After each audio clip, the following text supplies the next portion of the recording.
Alors, il y a aujourd'hui des centaines de milliers, peut-être même des millions de femmes qui nous permettent de tenir. Et ce sont ces métiers dont nous découvrons aujourd'hui qu'ils sont absolument essentiels.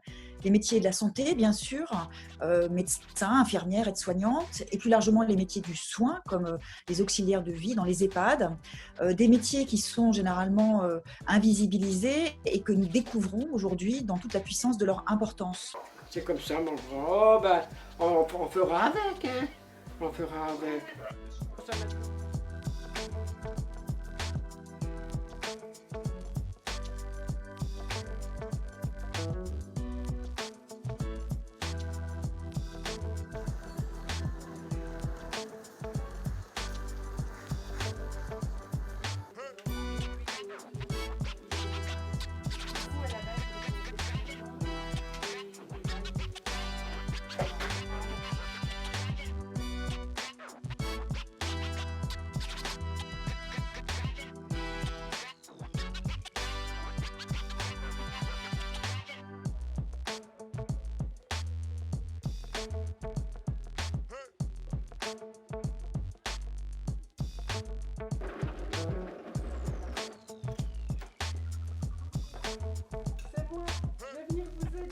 On considère que les femmes sont en quelque sorte naturellement disposées à prendre soin des autres, notamment du fait de leur fonction maternelle, puisqu'elles portent et qu'elles élèvent les enfants et qu'elles s'occupent plus généralement des plus vulnérables, les personnes âgées et les malades. Donc on a le sentiment, cette espèce de représentation commune, que ces femmes ont en quelque sorte comme quasi vocation de s'occuper des autres, dans le prolongement des tâches ménagères et des tâches maternelles.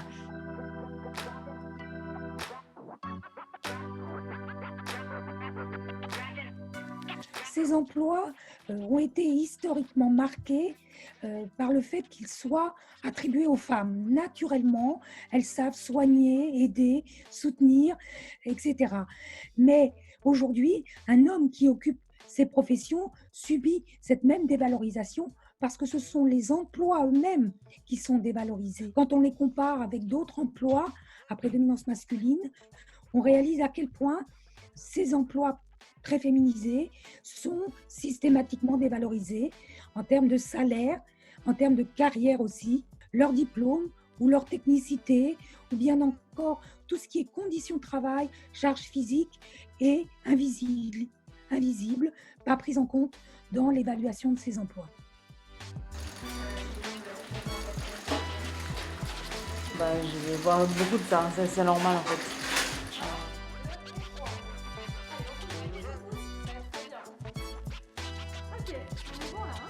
Le moment que l'on vit aujourd'hui est important parce que cela permet de rendre visibles ces métiers et de les revaloriser aussi socialement. Après, maintenant, il faut qu'il y ait des actes et que ça ne reste pas de grands discours politiques ou des applaudissements à 20h sur le balcon. Il faut que ça se traduise concrètement par des augmentations de salaire.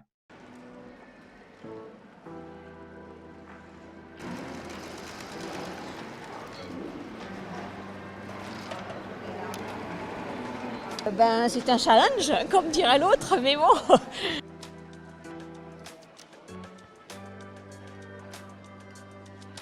Pour ouvrir un petit peu cette question et montrer que c'est pas simplement la question des métiers de femmes, c'est plus largement la question du travail des femmes et de la valeur du travail des femmes qui est en jeu en ce moment et qui est sous les projecteurs.